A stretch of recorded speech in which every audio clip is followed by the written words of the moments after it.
अब अफ्रीका में हम लोग देखते हैं लेक्स। तो इंपॉर्टेंट लेक्स जो है उसको मैंने नंबरिंग कर दिया है। ये 1 नंबर 2 3 4 5 6 7 8 9 10 11 12 ये 12 मेजर लेक्स हम लोग देखेंगे। ठीक है, इनमें से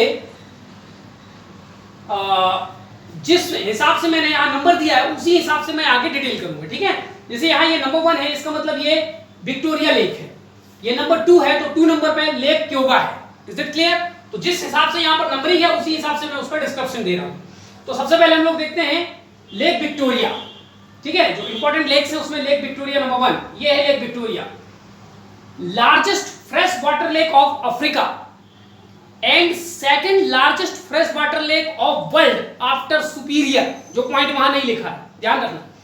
largest fresh water lake of Africa ये तो लिखा है, लेकिन ये second largest fresh water lake भी है ये पूरी दुनिया का, यूएस के सुपीरियर लेक के बाद। सिचुएटेड ऑन इक्वेटर, सबसे इंपॉर्टेंट बात ये है इक्वेटर इससे होकर गुजरती है। ठीक है, इक्वेटर में सिचुएटेड है ये। सोर्स ऑफ नाइल रिवर, इसी में से नाइल नदी निकलती है और आगे इधर मेडिटेरियन सी में जाकर गिरती है। एट बाउंड्री ऑफ, कौन कौन से देश की बाउंड्री में लोकेटेड है? कीनिया, युगांडा और तंजानिया के बाउंड्री पर लोकेटेड है, 3 देश इसके आसपास। लेक आउटसाइड GARV, GARV का मतलब है ग्रेट अफ्रीकन रिफ्ट वैली। यहां आपको ध्यान रखना है, यहां पर ये जितने लेक दिख रहे हैं इनमें से लेक नंबर 1 और लेक नंबर 2, इन दोनों को छोड़ करके बाकी सारे lake great African rift valley के भीतर है। ये केवल 2 लेक ऐसे हैं जो उस रिफ्ट वैली के बाहर है। 1 नंबर में लेक विक्टोरिया, 2 नंबर में लेक क्योगा। ठीक है, चलिए, तो ये outside of great African rift valley, इसमें बहुत सारे आइलैंड लोकेटेड हैं। 2 इंपॉर्टेंट आइलैंड है। नंबर 1 सेसे, SSESA, सेसे जो कि युगांडा का एक आइलैंड है, और दूसरा माबोको जो कि केनिया का एक आइलैंड है, इस लेक के अंदर है। Source of Africa's largest inland fisheries या फिशिंग। ठीक है, अफ्रीका में फिशिंग हम लोग ऑलरेडी पढ़ चुके हैं, 2 प्रकार का होता है, एक इनलैंड और दूसरा मैरीटाइम। तो ये इनलैंड फिशरी का सबसे बड़ा सोर्स है लेक विक्टोरिया। नंबर 2 पे ये जो लोकेटेड है ये है लेक क्योगा। ठीक, ऑलरेडी हम डिस्कस कर चुके हैं, लेक क्योगा भी आउटसाइड ऑफ GARV यानी ग्रेट अफ्रीकन रिफ्ट वैली के ये बाहर है। बाकी सारे 3 4 9 10 11 12 ये सारे lakes great African rift valley में के अंदर सिचुएटेड हैं। ये केवल 2 हैं जो उसमें अंदर नहीं है बल्कि उसके बाहर है। तो आउटसाइड GARV इंटायरली इन युगांडा, पूर्ण रूप से युगांडा देश में सिचुएटेड है lake क्योगा। Oven waterfall between lake क्योगा and lake Victoria. ठीक है, इन दोनों लेक के बीच में, ठीक है, एक वाटरफॉल बहती है जिसका नाम है oven waterfall, OWEN, oven waterfall. ठीक है, चलिए, तीसरे नंबर पे जो लेक है वो है लेक तुर्काना, या इसी का दूसरा नाम, पुराना नाम था इसका लेक रुडोल्फ। तो लेक तुर्काना या लेक रुडोल्फ ये कीनिया एवं इथियोपिया, इसका 90% पार्ट कीनिया में, 10% के आसपास इथियोपिया में, यानी दोनों देशों में ये लेक फैला हुआ है। वर्ल्ड्स लार्जेस्ट, ये जो लेक तुर्काना है ये दुनिया का सबसे बड़ा है 2 टर्म्स में। Number 1 permanent desert lake. Permanent का मतलब ये है कि इसका साइज समय के साथ घटता बढ़ता, श्रिंक नहीं होता ना एक्सपेंड होता। तो परमानेंट डेजर्ट लेक है ये, पूरी दुनिया का सबसे बड़ा। और दूसरा दुनिया का सबसे बड़ा एल्कलाइन या सोडा लेक है, यानी इसकी क्षारीयता लगभग 10 11 12 के आसपास होती है, हम pH स्केल में मापते हैं। ठीक है, तो अगर pH स्केल में किसी की वैल्यू 14 आती है, 14 आती है तो वो बहुत ज्यादा एल्कलाइन है, और 11 12 13 10 के आसपास आती है तो माने एल्कलाइन तो है लेकिन बहुत ज्यादा नहीं है। ठीक है, और 7 से कम आती है तो वो एसिडिक है। तो ये दुनिया का सबसे बड़ा एल्कलाइन या सोडा लेक है, इसमें सोडियम की मात्रा बहुत ज्यादा है। ठीक है, तो इसमें से सोडियम निकाला भी जाता है। तो lake तुर्काना is also source of sodium. फिर है अगला लेक टाना, चौथे नंबर पे लेक टाना या ताना जो भी पढ़ना है, ये इथियोपिया पे लोकेटेड है, और इससे एक नदी निकलती है, उस नदी का नाम है ब्लू नाइल। ब्लू नाइल या नील, हिंदी में नील बोलते हैं। ठीक है, जो कि ट्रिब्यूटरी है नाइल रिवर की।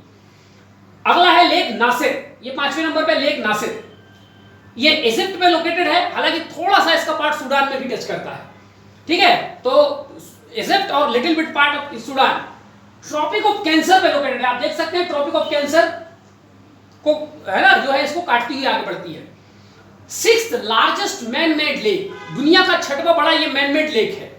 ठीक है, दुनिया का सबसे बड़ा मैन मेड लेक भी अफ्रीका में है, अभी हम पढ़ते हैं। रिवर नाइल पासेस थ्रू, हाँ ठीक है, इसमें से रिवर नाइल जो है वो होकर गुजरती है।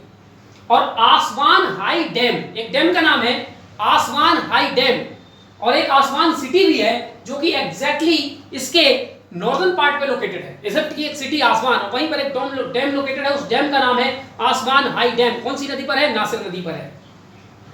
Lake Volta, largest artificial reservoir in the world. Reservoir का है या लेक का है? तो दुनिया का सबसे बड़ा आर्टिफिशियल या मैन मेड लेक कौन सा है? लेक वोल्टा।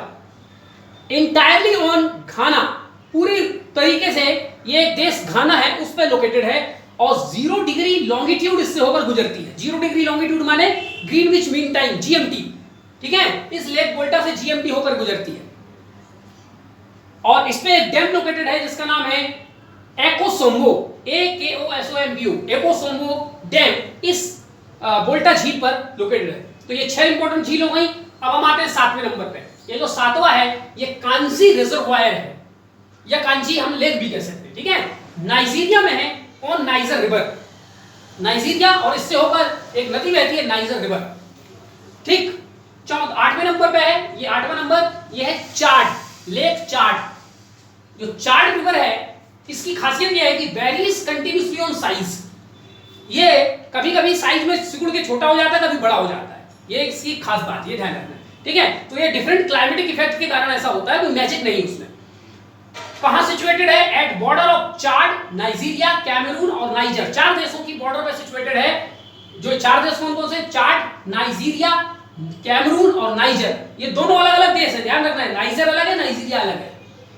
फिर है अगला 9वें नंबर पे, ये लिखा है लेक एल्बर्ट, युगांडा और democratic republic of Congo. DRC का मतलब है डेमोक्रेटिक रिपब्लिक ऑफ कॉन्गो, तो डीआरसी पे सिचुएटेड है।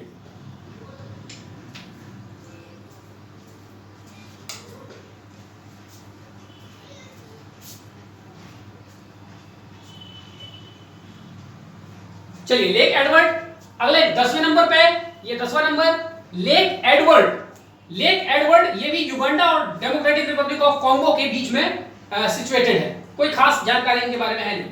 11वें नंबर पे lake Tanganyika, TANGANYIKA, lake Tanganyika, second oldest fresh water lake of the world. Second oldest fresh water lake है, तो पहला कौन है?